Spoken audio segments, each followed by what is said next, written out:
अच्छा जी, इस पेयर ने बच्चे दिए हैं, वो मैं आपको इसी वीडियो के एंड में दिखा दूंगा। पहले मैं आपको ये बता दूं, रिमाइंड करवा दूं कि ये कॉकटेल ब्रीडिंग सॉल्यूशंस का पार्ट 6 है, ठीक है। अच्छा, अब आप ये देखें, ये जो इनो बैठा हुआ है सामने, ये मेल है और वो क्रीम वाली जो है वो फीमेल है, ठीक है। अब आप सोच रहे होंगे कि इनो के साथ क्रीम क्यों लगाया, तो ये मजबूरन लगाया था। मैं आपको पूरी स्टोरी बताता हूँ। ये मेल इनो का मैं कहीं और से लेकर आया था, क्योंकि मेरे पास ज़्यादातर इनो की फ़ीमेल्स निकलती हैं। तो इनो की एक फ़ीमेल मेरे पास ऑलरेडी बिल्कुल तैयार रखी हुई थी, रेडी टू ब्रीड। तो ये मेल मैं रेडी टू ब्रीड अपने एक दोस्त से लेकर आ गया। अब जब मैंने इस केज में छोड़ा इसको इनो के साथ, इनो की फ़ीमेल के साथ, तो हुआ ये कि ये वो फीमेल जो थी वो तैयार थी, ब्रीड करना चाहती थी, इसके पास आती थी, ये उसको मारता था। तो मुझे लगा शायद 1-2 हफ्ते में सही हो जाएंगे, सेट हो जाएंगे और ये फिर ब्रीड करेगा। तो 2-3 जैसे ज़्यादा टाइम होता गया, ये उसको मतलब वो इससे इतना डर गई कि वो दूर बैठती थी, एक कोने में वो बैठती थी, दूसरे कोने में ये बैठता था। कुछ दिनों बाद मुझे एहसास हुआ कि ये जो मेल जो है ये डांसिंग भी कर रहा है, विस्लिंग भी कर रहा है, ठीक है, और मैच्योर विस्लिंग कर रहा है ब्रीडिंग वाली। बट ये कर उस फीमेल के लिए नहीं रहा जो उसके साथ छोड़ी है, ये कर रहा है इसके बराबर में एक केज था जहाँ पे क्रीम की फ़ीमेल पड़ी हुई थी जो कि इमेच्योर थी, मुश्किल से 7-7.5 महीने की थी, ये उसके लिए कर रहा था। मैंने नोट कर लिया, इसको समझ गया मैं, और यही वजह थी कि ये अपनी फ़ीमेल को लिफ्ट नहीं करवा रहा था। और मेरी ज़िद ये थी कि मैं इनो टू इनो पेयर लगाऊं और इनो के बच्चे निकलें। एक लालच था मेरे अंदर कि इनो के बच्चे ज़्यादा महंगे बिकते हैं तो उसमें फ़ायदा होता है।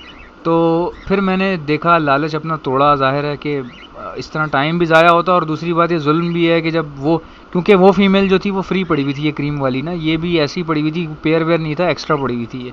तो मैंने कहा यार ये जुल्म है, चलो जो अभी इसको पसंद आ रही है वो लगा देते हैं साथ। तो इसकी अपनी इनो की फ़ीमेल रिप्लेस कर दी इस क्रीम के साथ जो उसको पसंद आ रही थी, इन्होंने ब्रीड कर दी। पहली ब्रीड इन्होंने की तो फीमेल चूँकि इमेच्योर थी, 4 अंडे दिए, 3 इनफर्टाइल, 1 बच्चा निकला क्रीम का। तो मेरा तो दिमाग घूम गया, मैंने कहा यार ये कैसा रिजल्ट आया कि 3 इनफर्टाइल एग और एक जो है वो एक बच्चा निकला है, वो भी क्रीम का निकला है। खैर मैंने सब्र किया, सब्र इसलिए किया क्योंकि मेरे पास बहुत बड़ा सेटअप है, ये एक पेयर नहीं है, बहुत सारे लगे हुए हैं, तो मैं इंतज़ार कर सकता था, मुझे इतना कोई मौत नहीं आ रही थी। तो ये फिर दूसरी ब्रीड ली, बच्चा इन्होंने एक पाल के बड़ा कर दिया, तैयार कर दिया। फिर दूसरी ब्रीड पे ये हुआ कि दूसरी ब्रीड की, फिर इन्होंने 4 अंडे दिए और 3 इनफर्टाइल हुए, फिर एक बच्चा निकला। तो एक बच्चा इस बार जो निकला वो इनो का था। अब मेरा दिमाग फिर ख़राब हो गया कि यार एक एक बच्चा कैसे निकल रहा है और बाकी अंडे इनफर्टाइल हो रहे हैं। तो मैंने सोचा यार ब्रीड तो कर ही रहा है ना, तो बड़ी मुश्किल से लगा। अब कोशिश ये करते हैं कि इसको करने देते हैं, चेक करते हैं इसकी फर्टिलिटी बढ़ती है या नहीं बढ़ती, चेक कर लेते हैं, देख लेते हैं। अभी तो शुरू की 2 ब्रीड की हैं, लोगों के पास तो 2 ब्रीड ज़ाया हो जाती हैं, तो मैंने इनको टाइम दिया। अब माशाल्लाह से इस बार तीसरी ब्रीड इन्होंने की है, इन्होंने 5 अंडे दिए, 5 बच्चे निकाले, और 5 में से 4 के 4 इनो थे और 1 क्रीम था, ठीक है जी। अच्छा, मैं आपको बहुत अच्छी टिप्स देता हूँ, ट्रिक्स बताता हूँ, ताकि आपको ब्रीडिंग सेटअप में हेल्प हो सके कि फर्टिलिटी में क्या मसले आते हैं, टाइम कितना लगता है। अब दूसरे लोग जो वीडियो बनाते हैं उनकी वीडियो की क्वालिटी, यानी कि उनके कैमरा हो सकता है मेरे से अच्छा हो, ठीक है, बट वो फालतू की बातें बताते हैं, वो काम की बात बताते नहीं हैं कि इनफर्टिलिटी का क्या होता है, पेयर को कैसे डील करना है, जल्दी ब्रीड कैसे होगी, और बच्चों के साथ कैसे हैंडल करना है। वो फालतू की बातें करते हैं, बार बार फीड के बारे में बताते हैं, सॉफ्ट फीड डालें। ओ भाई, सॉफ्ट फीड डालने के बाद भी मसले होते हैं भाई।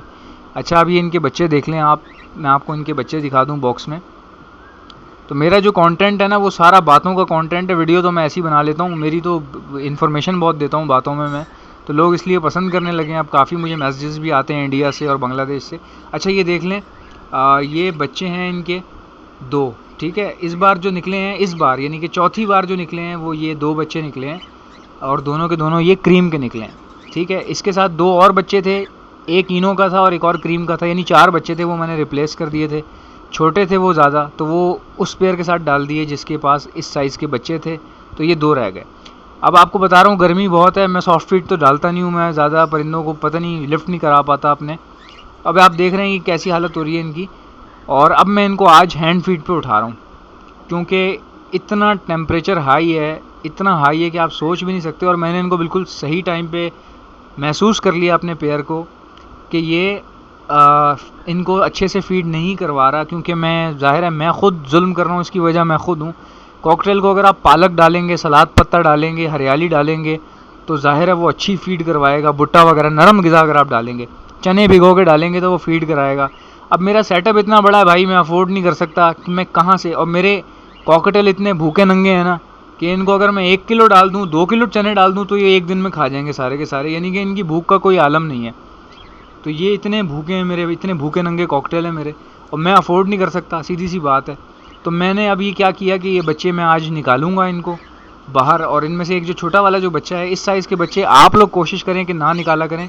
अब ये मजबूरी बन जाए इस तरह की तो फिर निकाल लिया करें, लेकिन इतने छोटे बच्चों का मसला ये होता है कि इनको कम फीड देनी होती है और ज़्यादा देनी होती है। जो दूसरा बच्चा है बड़ा वाला जो आपको नज़र आ रहा है पिन फीडर, वो फिर भी काफ़ी अच्छा चल जाएगा। उसको अगर आप एक बार फीड दें, इस साइज़ के बच्चे को, पिन फीडर वाले बच्चे को एक बार अगर आप फीड दें तो फिर आपको तकरीबन 8 घंटे या 9 घंटे या 10 घंटे बाद फीड दे तो कोई फ़र्क नहीं पड़ता। लेकिन जो ये छोटा वाला बच्चा है, इसको एक तो कम फीड देनी होगी, फिर इसको बार बार देनी होगी। अगर मैं एक ही बार में ज़्यादा भरूँगा तो फिर ये स्प्रेडेड लेग हो जाएगा, यानी कि चेस्ट पे वज़न पड़ेगा इसके, और फीड के यानी कि सीने के बल ये लेटा रहेगा ज़्यादा फीड देने की वजह से, और इसकी टांगें जो हैं वो टेढ़ी मेढ़ी हो जाएंगी। अच्छा, एक और टिप दे दूँ आपको जाते जाते, वो ये कि याद रखें कि फ़ीड जब दें गर्मियों में, बेशक गर्मियाँ हैं, फ्रिज में रखा करें फ़ीड, कोई बात नहीं। आपकी बनी हुई फ़ीड अगर फ्रिज में रखी है कोई मसला नहीं है।